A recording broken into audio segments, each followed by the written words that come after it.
Welcome to What's Cooking in Worcester. I am nutritionist Kelly Williams, and I am here today to share with you a healthy but delicious holiday treat.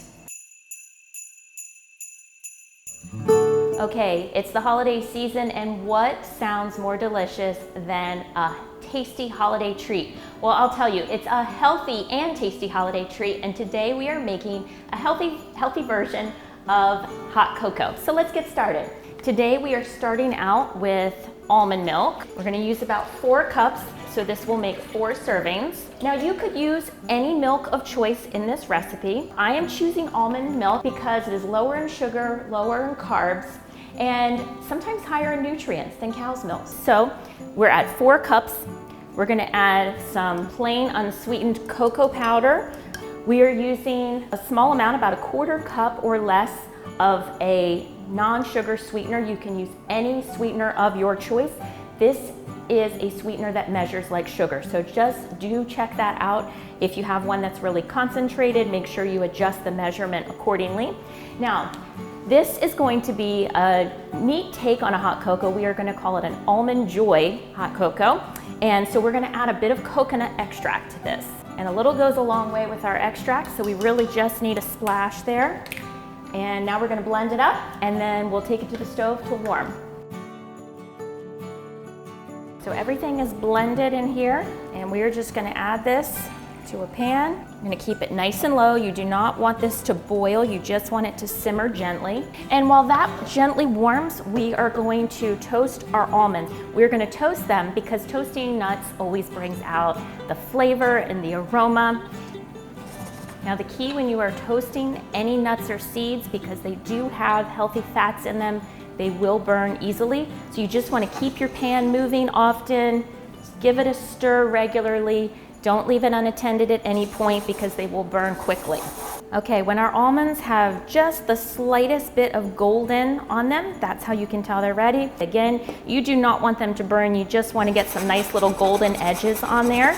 So keep it moving, and then go ahead, because the pan will retain some heat, so go ahead and just move them completely off and let them sit and cool off just a bit. We're going to let our hot cocoa continue to simmer. Just keep that on a nice low temperature, and now we'll move along. Okay, and now our hot cocoa is nice and warm, so we're just going to add it to our mug. Okay.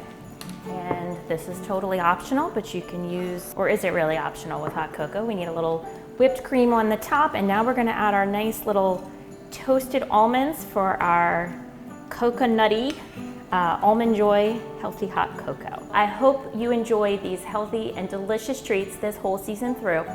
For the Worcester County Health Department, I'm nutritionist Kelly Williams. Remember to eat healthy, be active, and prevent diabetes today.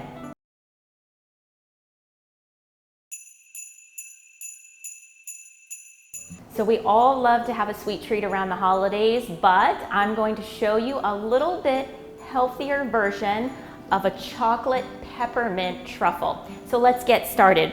We are going to start by using our food processor. We're going to add 4 candy canes, and if you don't have a food processor, you don't want to use it for this purpose, this is a great job for your kids. Put these candy canes into a plastic bag and give them a rolling pin or a crab mallet and let them go to town. You are just trying to get the candy canes crushed into small, fine pieces.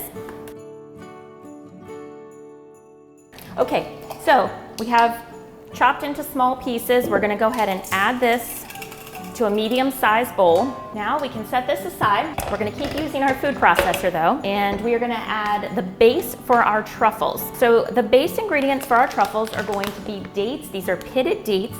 Dates are a great dried fruit that adds a lot of natural sweetness, but also fiber. So the fiber helps kind of counterbalance that sugar that's present in the dates, which makes it not quite as impact on blood sugar.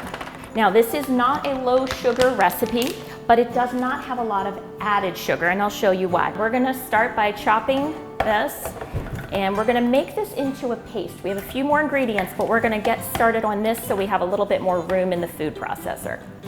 Okay, to this we're gonna add some almond butter. You can use any nut butter of choice, so if you have peanut butter, that's fine to use as well. Okay, so once we've blended everything in the food processor and it's a nice crumbly texture, we're gonna add a little bit of dark chocolate squares. You wanna use about a 70% dark chocolate.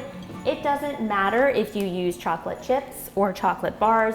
These are just some bars that I'm breaking apart, and we're gonna run these through the food processor. I like to put these in at the end so the heat of the food processor doesn't completely melt your chocolate. And the texture is gonna be like a really thick dough, like a thick cookie dough. And so this part is a great job for the kids or the grandkids as well, because you get to get your hands in the dough.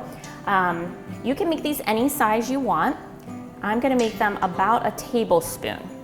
And I'm just going to kind of pat them together, roll them in a ball. And now we're gonna use our crushed candy canes, and we're just gonna roll our little chocolate truffles in the candy cane mixture. One thing you might notice, if the dough feels really sticky on your hands, keep a bowl of cold water close by. You can always dip your fingers in there, and that helps when you're working with sticky dough sometimes. And there we have it. We have a tasty but healthy peppermint chocolate, holiday truffle, and our Almond-Joy hot cocoa. I hope you enjoy these healthy and delicious treats this whole season through. For the Worcester County Health Department, I'm nutritionist Kelly Williams. Remember to eat healthy, be active, and prevent diabetes today.